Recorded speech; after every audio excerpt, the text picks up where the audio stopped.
کو وہ چاہتے ہیں کہ قرآن مجید کے وجود کو ختم کر دیا جائے، اور جو ممکن نہیں ہے۔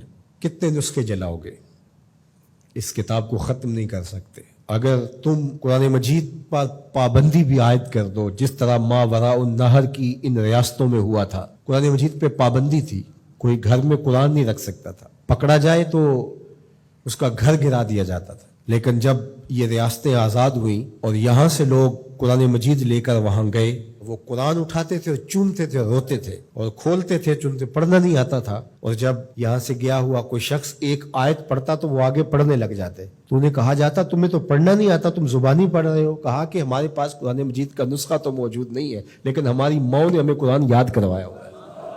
قرآن مجید کا مقابلہ ممکن نہیں ہے۔ یہ ہارے ہوئے لوگ ہیں جو نسخہ کتاب رحمت قرآن مجید کو آگ لگا کر اپنے خود سے باطنی کا اظہار کر رہے ہیں۔ اس سے کتاب رحمت کی عظمت پر کوئی فرق نہیں آئے گا۔ اس کتاب رحمت کو کائنات سے محو نہیں کیا جا سکتا، سینوں سے، دلوں سے، دماغوں سے، روحوں سے۔ اور اللہ تعالیٰ نے قرآن مجید کی حفاظت کا جو ذمہ اپنے ذمہ کرم پہ لیا ہوا ہے، کس طرح اس کتاب کو محو کیا جا سکتا ہے، اس کو مٹایا جا سکتا ہے۔ یہ ہدایت کا سرچشمہ، یہ نور و نکہت کا روشن حوالہ، یہ اجالوں کا نقیب، یہ منور اور تابع کتاب۔ میں یہ بھی سوچتا ہوں کہ لوگ لوگوں سے ڈرتے ہیں، یہ کیسی قوم ہے جو کتاب سے ڈرتی ہے؟ تو کچھ ہے نا کتاب میں، جس وجہ سے یہ ایک کتاب سے ڈر رہے ہیں۔ اقبال نے کہا تھا کتاب زندہ قرآن حکیم، حکمت او لا یزال است قدیم۔ یہ زندہ کتاب ہے۔ آپ اگر مجھے معافی دیں، یہ امت تو مردہ ہو سکتی ہے لیکن کتاب مردہ نہیں ہو سکتی۔ اس وقت امت مردہ ہے، مردہ زائن از بطون امہات۔ اقبال نے تو یہاں کہا تھا کہ آگے جو پیدا بھی ہو رہے ہیں وہ بھی مردہ پیدا ہو رہے ہیں ماؤں کے پیٹوں سے۔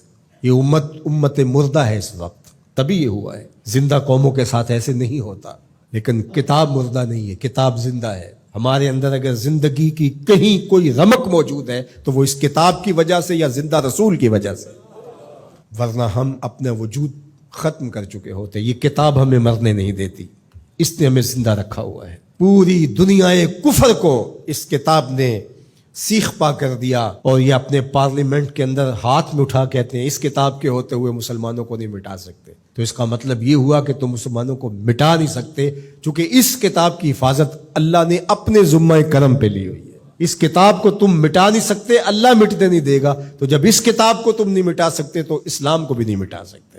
اسلام اپنی اصل شکل میں، صورت میں قیامت تک موجود رہے گا، اور موجود اس لیے رہے گا کہ اصلی شکل اور اصلی صورت میں قرآن موجود رہے گا۔ تو اس امت کو، اس کتاب کو اپنے سینے سے جوڑ کر کے، اپنی روحوں میں اتار کر کے، اس کے احکام پر عمل پیرا ہو کر کے، اس کتاب کے ساتھ جڑ کر کے دشمن کو عملی جواب دینا ہوگا۔ یہ بات درست ہے کہ جس کے سینے میں ایمان کی معمولی سی رمق بھی موجود ہے، وہ اس واقعہ سے دل گرفتہ بھی ہے، دکھی بھی ہے اور بے چین بھی۔ 56-57 اسلامی ملکوں کے حکمران جن پر اولین ذمہ داری آتی ہے اس عمل پر بھرپور رد عمل دینے کی، وہ فرنگی روحوں کے بے حس ڈھانچے ہیں، سوائے اشک شوئی کے، سوائے رسمی بیانات کے۔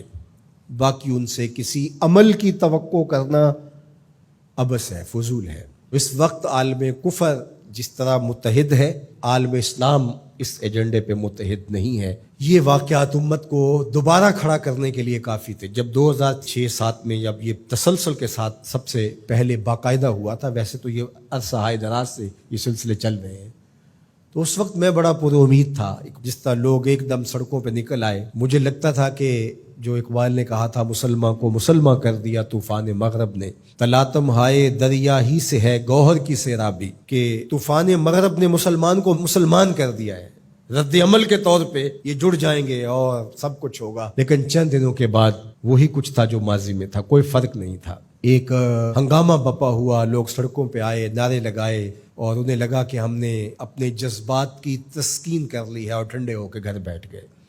ہمیشہ ہوتا یہی ہے، جس طرح وہ کسی کو صدمہ پہنچے تو لوگ کہتے ہیں اس کو ذرا کھل کے رو لینے دو، کھل کے رو لے گا تو صدمے کی شدت کم ہو جائے گی، تو ہم کہتے ہیں ہمیں احتجاج کر لینے دو، اس کے بعد ہم پھر اسی جگہ پہ آ جاتے ہیں جہاں سے چلے ہوتے ہیں۔ اور دشمن باز کا تو ہمارے رویوں سے اس کو وہ خوشی ملتی ہے جو اس کی توقع میں بھی نہیں ہوتی۔ بسا اوقات مختلف بلاد اسلامیہ کے اندر بالخصوص ارض وطن میں ایسا ہوتا ہے کہ دشمن اہانت رسول کرتا ہے، قرآن مجید کے نسخہ نور کو آگ لگاتا ہے، اور ہم رد عمل کے طور پہ اپنے ہی ملک کے لوگوں کے املاک کو جلا رہے ہوتے ہیں اور گاڑیاں جلا رہے ہوتے ہیں اور ایک دوسرے کو نقصان پہنچا رہے ہوتے ہیں۔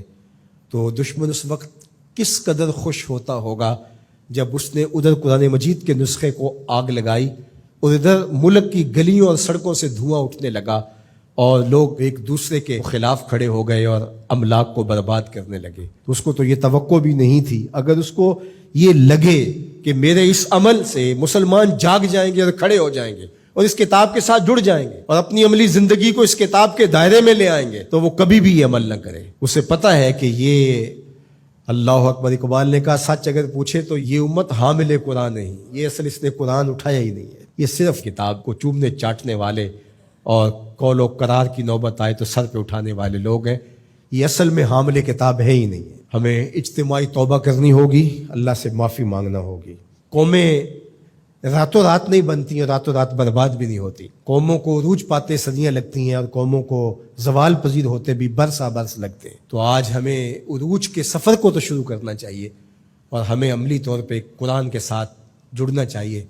کیا میں آپ سے توقع رکھ سکتا ہوں یہ عزم کر کے جائیں کہ آج کے بعد زندگی قرآن کے مطابق گزرے گی اور ہم اپنی نسلوں کو قرآن پہ لائیں گے، ہمارے گھر میں قرآن کھلے گا، قرآن پڑھیں گے اور قرآن پر عمل پیرا ہو کر کے امت کی تشکیل کے لیے ہم اپنے کردار کو جو ہے وہ شروع کریں گے۔